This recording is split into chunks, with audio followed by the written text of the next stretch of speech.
السلام علیکم ورحمۃ اللہ وبرکاتہ۔ بسم اللہ الرحمن الرحیم۔ پھر ایک ماہ کی مکمل تیاری کے بعد راجہ جے پال اپنا کثیر لشکر لے کر غزنی پر یلغار کے ارادے سے آگے بڑھا۔ اس دوران امیر سبکتگین کے جاسوس بھی غافل نہیں بیٹھے تھے۔ وہ برق رفتار گھوڑوں پر سوار ہو کر غزنی کی حدود سے بہت دور نکل گئے تھے اور دشمن کی سرگرمیوں پر گہری نظر رکھے ہوئے تھے۔ جیسے ہی راجہ جے پال کا لشکر آگے بڑھا، سبکتگین کے جاسوسوں نے اپنے امیر کو یہ خبر پہنچا دی کہ دشمن کے ارادے خطرناک ہیں۔ یہ اطلاع پاتے ہی امیر سبکتگین نے غزنی کے وسیع و عریض میدان میں اپنے سپاہیوں کو جمع کیا اور ایک طویل تقریر کرتے ہوئے کہا: اے میرے جاں باز ساتھیو، میں تمہیں جس دن کی خبر دیا کرتا تھا، آخر وہ دن آ پہنچا۔ میں جانتا تھا کہ ہندوستان کے بت پرست ان لوگوں کو زیادہ دیر تک برداشت نہیں کر سکتے جو ایک خدا پر ایمان رکھتے ہیں اور جنہیں دنیا میں اسی لیے بھیجا گیا ہے کہ وہ اللہ کی زمین سے بت پرستی اور ظلم کی ناپاک رسموں کو مٹا دیں اور ایک ایک گوشے میں عدل و انصاف قائم کر دیں۔ یہ صرف عقائد اور نظریات کی جنگ ہے۔ وہ ہمارے وجود کو تسلیم نہیں کرتے، اس لیے ہم بھی ان کی ذات کی نفی کرتے ہیں، اور ہم تو پہلے ہی اللہ کے سوا ہر طاقت کی نفی کر چکے ہیں۔ پھر یہ راجہ جے پال کون ہے اور اس کی طاقت کی کیا حیثیت ہے؟ اگر سارا ہندوستان بھی غزنی پر امڑ آئے تو ہم خوف و ہراس میں مبتلا نہیں ہو سکتے۔ ہماری زندگی اللہ کی ایک امانت ہے، اور وہ جب ہم سے اپنی امانت طلب کرے گا تو ہم رضا اور رغبت کے ساتھ اسے اس کی امانت لوٹا دیں گے۔ میری گناہ گار آنکھیں دیکھ رہی ہیں کہ امانتیں واپس کرنے کا وقت آ گیا ہے۔ تم بھی اس اشارہ غیبی کو سمجھو اور اپنے دلوں کو فانی دنیا کی محبتوں سے خالی کر دو۔ یاد رکھو، دنیا کی محبت ہی انسان کو بزدل بناتی ہے، اور پھر یہ بزدلی ذلت و رسوائی کی موت سے ہمکنار کرتی ہے یا غلامی کی زنجیریں پہنا دیتی ہے۔ تم اول و آخر مسلمان ہو، اس لیے ذلت اور رسوائی کی موت بھی قبول نہیں کرو گے اور غلامی کی زنجیریں بھی نہیں پہنو گے۔ یہ دونوں چیزیں تمہارے لیے باعث شرم ہیں۔ جواب میں تمام سپاہیوں نے نعرہ تکبیر بلند کیا اور نہایت پرجوش لہجے میں کہا: امیر، ہم نے اپنے گھروں کی طرف پشت کر لی ہے اور دلوں سے بیوی بچوں کی محبت نکال پھینکی ہے۔ اب ہمیں اس کے سوا کچھ نظر نہیں آتا کہ دشمن ہمارے سامنے ہے اور ہم اپنی مملکت کی بقا کی آخری جنگ لڑ رہے ہیں۔ بس ہمیں یلغار کا حکم دیجیے، پھر آپ خود دیکھ لیں گے کہ ہم کس طرح اپنا عہد نبھاتے ہیں۔ اپنے سپاہیوں کی سرفروشی کا یہ جذبہ دیکھ کر امیر سبکتگین کے ہونٹوں پر خفیف سا تبسم ابھر آیا، اور پھر فوراً ہی اسے اپنی آنکھوں میں نمی کا احساس ہونے لگا۔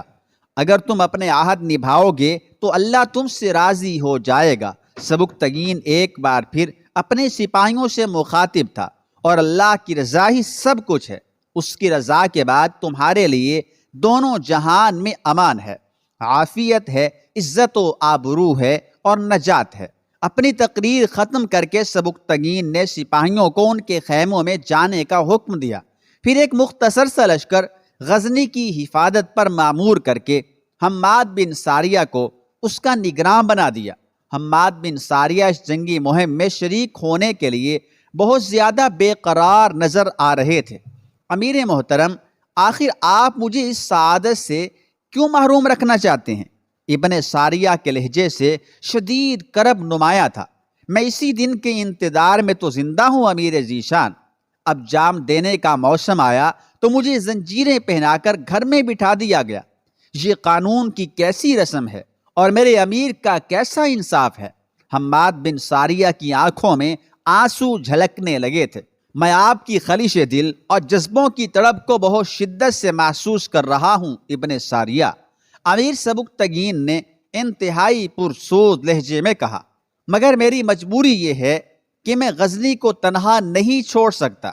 میرے لیے یہ کام بہت آسان تھا کہ مملکت کے کسی امیر کو اپنا قائم مقام بنا کر میدان جنگ کی طرف چلا جاتا، لیکن وہ نامزد کردہ امیر نہ آپ کی طرح مخلص ہو سکتا ہے اور نہ زمانہ جنگ کے تقاضوں سے باخبر۔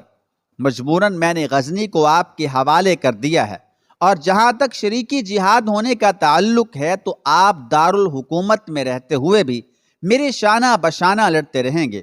شدت جذبات سے امیر سبکتگین کی آواز لرزنے لگی تھی۔ اس نے مضطرب ہو کر حماد بن ساریہ کے دونوں ہاتھوں کو اپنے ہاتھوں میں لے لیا۔ اگر آپ اس طرح بھی مطمئن نہیں تو پھر میں اپنے اللہ سے دعا کروں گا کہ وہ میرے جہاد کا ثواب آپ کے اعمال نامے میں تحریر کر دے۔ سبکتگین کے جذبوں کی یہ سچائی اور سادگی دیکھ کر حماد بن ساریہ رونے لگے۔ امیر، اللہ آپ کو جزائے خیر دے اور میری ساری نیکیاں بھی آپ کے حساب میں رقم کر دے۔ میں کیا اور میرا شوق جہاد کیا، بس ایک خواب سا ہے جو یہ گناہگار آنکھیں مسلسل دیکھتی رہتی ہیں۔ اگر میرا یہ خواب بکھر بھی گیا تو کیا غم ہے کہ دوسرے اہل ایمان تو اپنے خوابوں کی تعبیر حاصل کر لیں گے۔ شاید اللہ تعالیٰ ان تعبیروں کے صدقے میں میرے خواب کو بھی برباد ہونے سے بچا لے۔ پوری مملکت میں ایک شور سا برپا تھا۔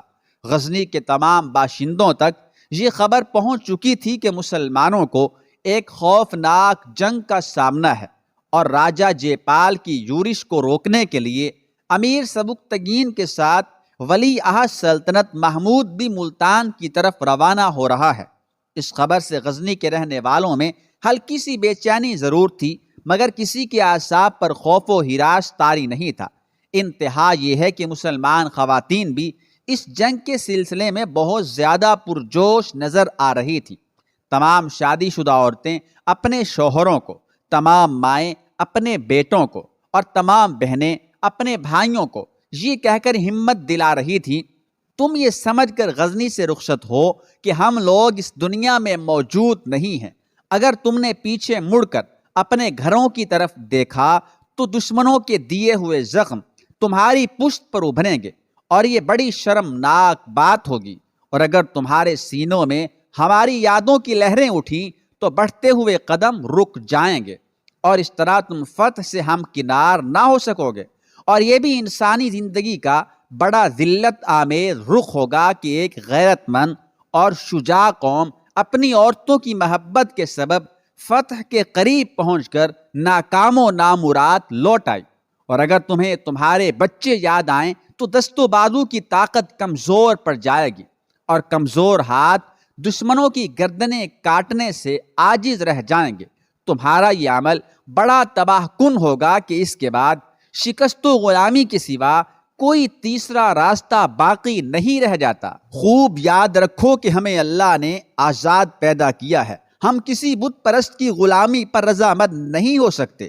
اس لیے تم اپنی زمین، اولاد و مال اور تمام رشتوں کو نظر انداز کر کے دشمن سے لڑو، اور اپنے ذہنوں سے ان وسوسوں کو نکال پھینکو کہ تمہارے بعد ہمارا کیا ہوگا۔ اگر کوئی تم سے یہ کہے کہ تمہارے گھروں سے دھواں اٹھ رہا ہے اور تمہاری عورتوں کو اسیری کی حالت میں شاہراہوں پر کھینچا جا رہا ہے، اور دشمنوں کے نیزے تمہارے بچوں کے سینوں کے پار ہو گئے ہیں، اور تمہارے تمام پیر و جواں حریف شمشیروں کی خوراک بن گئے ہیں، تب بھی تم اپنی سماعتوں کو متاثر نہ ہونے دینا کہ قوموں پر کبھی کبھی ایسا وقت آ جاتا ہے۔ خود نگار خانم نے بھی چند پڑھی لکھی خواتین کے ساتھ گھر گھر جا کر اس قسم کی اثر انگیز تقریریں کی، جنہیں سن کر غزنی کے سپاہی پہلی بار ایک نئے حوصلے اور ایک نئے ولولے سے آشنا ہوئے تھے۔ نگار خانم نے سبکتگین سے یہ درخواست بھی کی تھی کہ وہ اس جنگ میں اسے بھی اپنے ہمراہ لے چلیں۔ آخر کیوں؟ سبکتگین نے کسی قدر ناگوار لہجے میں پوچھا۔ ابھی تک نگار خانم کی طرف سے اس کا دل صاف نہیں ہوا تھا تاکہ ہم اپنے زخمیوں کی تیمار داری کر سکیں۔ نگار خانم نے بڑی سچائی سے اپنے دل کی بات کہی تھی۔ زخمی سپاہیوں کی دیکھ بھال کے علاوہ شریک جنگ ہونے میں نگار خانم کا یہ جذبہ بھی شامل تھا کہ اس طرح محمود اس کی نظروں کے سامنے رہے گا۔ اگرچہ سبکتگین کی جابرانہ پابندیوں کے سبب نگار خانم کی محبت راکھ کا ایک ڈھیر بن چکی تھی، لیکن اس راکھ کے نیچے اب بھی جذبوں کا ایک آتش فشاں موجود تھا۔ پھر جب اسے یہ خبر ملی کہ راجہ جے پال کے ساتھ اس خوفناک جنگ میں محمود بھی شریک ہو رہا ہے تو وہ بے قرار ہو گئی اور امیر سبکتگین کے حضور ایک ایسی درخواست لے کر چلی آئی جس کے منظور ہو جانے کا کوئی امکان نہیں تھا۔ اور پھر ایسا ہی ہوا۔ امیر غزنی نے بڑے جارحانہ انداز میں نگار خانم کی درخواست کو مسترد کرتے ہوئے کہا، ہم اس کی ضرورت محسوس نہیں کرتے۔ فی الوقت غزنی کی خواتین پر یہی لازم ہے کہ وہ اپنے گھروں میں سکون سے بیٹھی رہیں۔ امیر سبکتگین نگار خانم کی روشن خیالی اور ذہانت کا معترف تھا، لیکن اسد شیرازی کی عیاریوں نے اسے اس حد تک بدگمان کر دیا تھا کہ وہ کسی بھی قسم کا خطرہ مول لینے کے لیے آمادہ نہیں تھا۔ امیر کا خیال تھا کہ جب نگار خانم مہاد جنگ پر جائے گی تو ولی عہد سلطنت سے بھی اس کا سامنا ہوگا اور پھر ممکن ہے کہ سویا ہوا فتنہ دوبارہ جاگ جائے۔ اس لیے سبکتگین دونوں کی ملاقات کے ہر امکان کو ختم کرنے کی کوشش کر رہا تھا۔ نگار خانم تھکے ہوئے قدموں سے گھر لوٹ آئی۔ پھر جب حسب معمول رات کے وقت نظام شاہ رحمۃ اللہ علیہ اس سے ملنے آئے تو وہ بہت اداس نظر آ رہی تھی۔ نظام شاہ نے اس افسردگی کا سبب پوچھا تو وہ بچوں کی طرح رونے لگی۔ بابا، آپ جانتے ہیں کہ محمود ایک خوفناک جنگ لڑنے جا رہا ہے۔ ہاں مجھے خبر ہے، نظام شاہ رحمۃ اللہ علیہ نے عام سے لہجے میں کہا، مگر بیٹی تجھے اس خبر پر حیرت کیوں ہے؟ جب وہ ایک سپاہی ہے تو پھر جنگ ہی اس کا پیشہ ہے۔ نہیں بابا، نگار خانم نے بے قرار ہو کر کہا، یہ کوئی عام سی جنگ نہیں ہے، وہ آزمائش کی سخت ترین منزل کی طرف جا رہا ہے۔ ابھی تم نے آزمائش کی منزلیں کہاں دیکھی ہیں میری معصوم بیٹی؟ نظام شاہ رحمۃ اللہ علیہ کے لہجے میں وہی بے مثال شفقت تھی۔ ابھی تو آزمائش کے بڑے سنگین مقام آئیں گے، محمود کو ان سب سے گزرنا ہوگا۔ مگر تم کیا چاہتی ہو؟ یہ کہتے ہوئے نظام شاہ رحمۃ اللہ علیہ نے نگار خانم کے سر پر ہاتھ رکھ دیا۔ ایک بے سہارا پر محبت سایہ فگن ہوئی تو نگار خانم کے آنسو کچھ اور تیز ہو گئے۔ میں یہی چاہتی ہوں بابا کہ وہ آزمائش کی ہر منزل سے سلامتی کے ساتھ گزر جائے۔ آخر نگار خانم کی خواہش اس کے ہونٹوں تک آ گئی تھی اور اس نے اس طرح نظام شاہ رحمۃ اللہ علیہ کو دل کی بات بتا دی تھی۔ میں بھی یہی چاہتی ہوں بابا کہ وہ زندگی کے ہر مارکے میں کامیاب و کامران ہو، اور یہ بھی چاہتی ہوں کہ اس کے جسم پر ہلکی سی خراش تک نہ آئے، اور یہ بھی چاہتی ہوں کہ میں اس کے سامنے دنیا سے گزر جاؤں۔ نگار خانم کی خواہش بظاہر بہت مختصر تھی، مگر اس میں جذبوں اور تمناؤں کے بڑے دفتر پوشیدہ تھے۔ نظام شاہ رحمۃ اللہ علیہ حیرت سے اس لڑکی کی طرف دیکھنے لگے جس کی عمر بمشکل 16-17 سال تھی، مگر اس کے ایثار و قربانی نے کئی صدیوں کو اپنی لپیٹ میں لے لیا تھا۔ جب کچھ دیر تک نظام شاہ رحمۃ اللہ علیہ نے کوئی جواب نہیں دیا تو نگار خانم مضطرب ہو کر دوبارہ بول اٹھی، بابا اگر میری خواہش بیجا ہے تو اللہ سے دعا کریں کہ وہ محمود کے حصے کے تمام آفات و مصائب مجھ پر نازل کر دے۔ کیسی عجیب لڑکی ہے، اپنے لیے کچھ بھی نہیں مانگتی، محل چھوڑ کر جھونپڑی میں چلی آئی، دولت کے انبار لگا دیے تو انہیں بے نیازی سے ٹھکرا دیا، اور اب زندگی کا سوال ہے تو اسے بھی ٹھکرا رہی ہے۔ نظام شاہ رحمۃ اللہ علیہ نے انتہائی پرسوز لہجے میں کہا، اگر نگار خانم روبرو بیٹھی ہوتی تو یہ منظر بھی دیکھ لیتی کہ اس کی عرض تمنا پر خود نظام شاہ رحمۃ اللہ علیہ کی آنکھیں بھی آنسوؤں سے بھر گئی ہیں۔ بابا اس کے بعد کچھ نہیں مانگوں گی۔ نگار خانم کے لہجے کی رقت کچھ اور بڑھ گئی تھی۔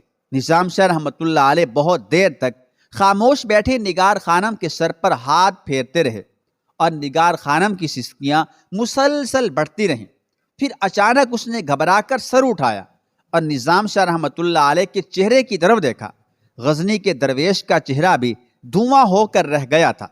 ایسا لگتا تھا جیسے نظام شاہ بھی کسی اندرونی کرب سے دوچار ہیں۔ آپ بولتے کیوں نہیں بابا؟ شدت جذبات کے سبب نگار خانم کو اپنے لہجے پر قابو نہیں رہا تھا اور اس کی آواز معمول سے زیادہ بلند ہو گئی تھی۔ کیا میں نے آپ سے کسی غلط چیز کا مطالبہ کر دیا؟ نگار خانم نے اس طرح کہا جیسے وہ احساس جرم میں مبتلا ہو گئی ہو۔ نہیں، تم سے کوئی غلطی نہیں ہوئی ہے۔ آخر طویل سکوت کے بعد نظام شاہ رحمۃ اللہ علیہ لب کشا ہوئے، میری بیٹی کی طرح کوئی اور کیا مانگے گا؟ تو پھر آپ دعا کے لیے ہاتھ کیوں نہیں اٹھا دیتے؟ نگار خانم نے کسی ضدی بچے کی طرح سسکتے ہوئے کہا، میں کیا، میری دعائیں کیا اور میرے پھیلے ہوئے ہاتھ کیا؟ نظام شاہ رحمۃ اللہ علیہ نے انتہائی رقت آمیز لہجے میں کہا، پھر بھی میں تیرے لیے دعا کروں گا۔ اگر میری کسی دعا کا اثر اس دنیا میں ظاہر نہ ہو تو نظام شاہ کو معاف کر دینا، وہ بھی عام لوگوں کی طرح ایک گنہگار انسان ہے۔ یہ کہہ کر نظام شاہ رحمۃ اللہ علیہ کچھ دیر تک نگار خانم کو تسلیاں دیتے رہے اور پھر اپنے روزانہ کے معمولات کے مطابق رات کے اندھیرے میں مزدوری کرنے کے لیے چلے گئے۔